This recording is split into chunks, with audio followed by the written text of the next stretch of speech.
Oui, excusez-moi, je terminais un petit coup de chiffon sur mes vitres. Je peux vous dire que mes carreaux n'ont jamais été aussi propres. Pendant tout le temps que je les ai nettoyés, j'ai pensé à Claude François. C'est quand on est derrière ces carreaux que l'on se dit que le monde est beau. Ah bah oui. Je regarde beaucoup par ma fenêtre. Je constate à quel point c'est vide. Enfin, il n'y a qu'à l'extérieur que c'est complètement vide parce que je peux vous dire qu'à l'intérieur, assise, la sensation de plein est à son état maximum.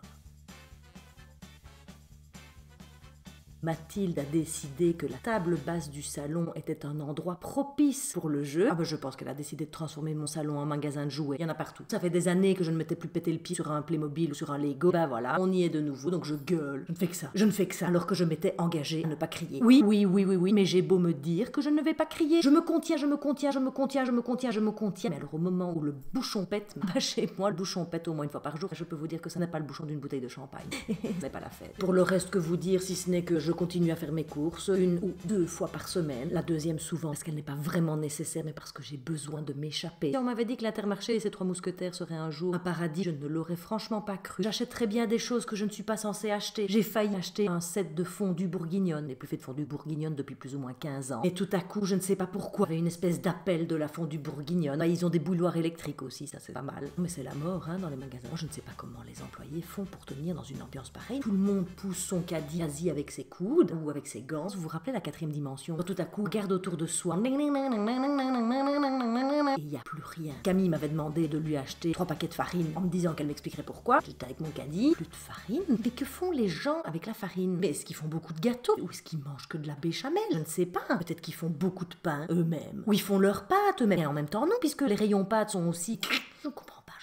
Voilà, continue de jour en jour, cette espèce d'enfermement obligatoire est de plus en plus compliqué. Vu qu'on est assise, nos pétages de plomb à chacun n'arrivent pas au même moment. Donc vous imaginez bien que ça fait 6 moments de pétage de plomb par jour à devoir gérer. Bah Thibaut, il en a pris son parti. Il dort jusque 12h30, 13h.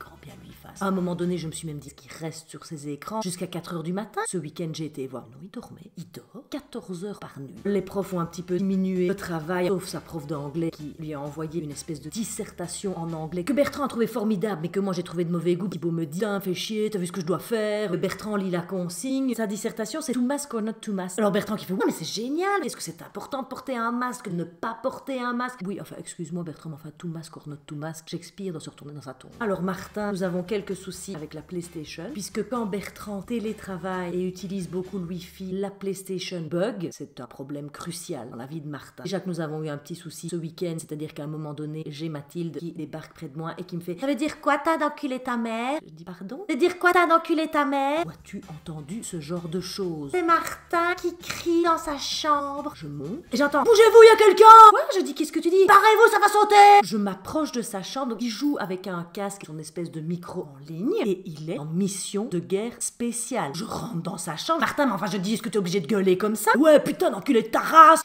Je m'approche de lui, mais enfin, est-ce que ça va aller ici? Il me fait, je t'entends pas. Regarde bien ma tête, je dis, retire ce casque. Enfin, ça va aller, gueuler comme ça. Il y a ta soeur qui est en train d'apprendre tous les gros mots que même à 20 ans, elle ne serait même pas censée connaître. Bah attends, on est en pleine partie. Je dis déjà ce Rainbow Six Siege. C'est pas Rainbow Six Siege, c'est Six Siege. Six Siege, ça veut dire quoi? C'est le 6e siège. Je dis, le 6e siège de quoi? Coupe ce truc, joue à quelque chose de positif. Y a pas des jeux coopératifs. C'est coopératif. Je dis, oui, enfin, c'est coopératif pour tuer des gens. Bah, c'est quand même pour sauver d'autres. Oui. Écoute. Bah tu cries moins fort et tu dis des jolis mots. Je ressors et là j'entends, putain l'enfoiré, il y a quelqu'un. Martin, ton langage. Si tu ne sais pas parler autrement, attends, on est dans l'action. Enfin, vous êtes dans l'action, t'es pas obligé de jurer comme un charretier toutes les 2 minutes. Utilise d'autres mots. Enfin, qu'est-ce que tu veux que je dise? Je vais pas dire fichtre, attention, un individu derrière toi. Bah tu vois, ça c'est beaucoup mieux. Mais ça ne va pas. Tu n'as qu'à dire sacre bleu. Tu peux même dire morte couille si tu veux. Sinon, Camille vous avez dit qu'elle voulait des paquets de farine. J'en avais quand même trouvé 2 dans le fond d'un rayon. Donc je lui ramène sa farine, je lui dis, c'est quoi cette histoire de farine? Camille, tu vas arrêter avec tes cupcakes. Je dis, à un moment donné, il faut arrêter de cuisiner. Non, c'est dans mon petit dossier, c'est un travail que je dois faire. Bref, moi je retourne travailler. Je vais voir où elle en était. Elle n'était absolument pas assise à table, elle n'était pas à son bureau. Finalement, je vais dehors. Son prof de gym n'avait rien trouvé de mieux que de leur demander de s'entraîner au lancer de poids.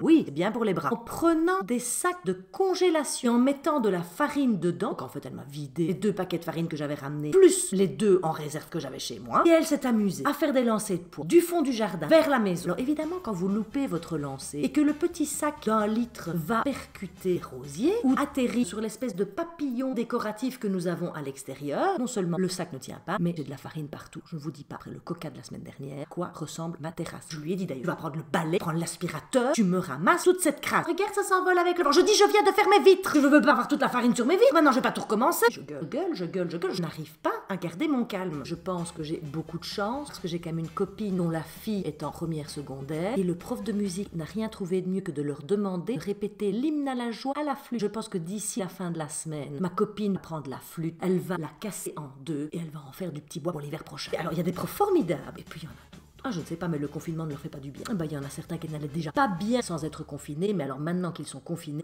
ça ne va plus. Et Mathilde, je vous dis, mis à part qu'elle a ce besoin irrépressible de jouer constamment près de moi, est-ce que c'est le climat anxiogène qui fait qu'elle est un petit peu une espèce de bébé koala? Pour le reste, que vous dire d'autre, si ce n'est qu'elle a compris qu'avec mon téléphone, elle peut appeler ma mère. Alors je trouve ça formidable. Et la plus petite, c'est elle qui est très proche de mes parents, des parents de Bertrand, passe son temps à leur téléphoner. Le souci, c'est qu'elle raconte tout. Donc l'autre jour, elle était avec mon propre téléphone pendant que moi j'étais en train de taper à l'ordi. Elle tournait autour de moi avec ce téléphone. Je suppose que ma mère demandait comment ça se passait chez nous, genre et que fait papa, et que fait maman. Et là j'entends, elle dit, bah maman, tout ce qu'elle fait, c'est elle fait que crier, puis elle pleure parfois un peu parce qu'elle est vraiment à bout. Et papa, il travaille, et il ouvre des bouteilles. Donc ma mère m'a mis un SMS en disant, est-ce que ça va? Vous vous en sortez? Bertrand boit, enfin qu'est-ce qui se passe? Je dis, mais Bertrand ne boit pas. Dit maman, en même temps je vais pas te mentir, on fait des apéros, on bouffe des chips et on boit un petit peu plus. Enfin il faut faire attention devant les enfants, c'est pas un bon modèle. Je dis oui, enfin ça n'est pas un bon modèle. Je dis écoute, à un moment donné, Bertrand a envie d'ouvrir une bonne bouteille tous les soirs, et ben il ouvre sa bouteille tous les soirs, qu'est-ce que tu veux que je te dise? Et en plus qu'il s'est mis en tête faire des espèces d'apéros, WhatsApp, Messenger, je ne sais pas quoi. Ça ne marche pas. Le temps que tout le monde soit connecté, on est tous là en train d'essayer de se voir derrière un écran. J'essayais sur mon ordi, on entendait Jean-Mich, on ne le voyait plus, puis la connexion était interrompue. C'est d'un pénible. Je dis mais écoute, coupe un peu ce truc, téléphone-leur alors. C'est pas pareil parce qu'on ne s'est pas trinqué avec nos verres. Oui, on ne s'est pas trinqué avec nos verres. De toute façon, on est quand même comme des cons à boire tout seul. Bon, hein, la cohabitation, quand on n'a plus l'habitude de cohabiter non-stop,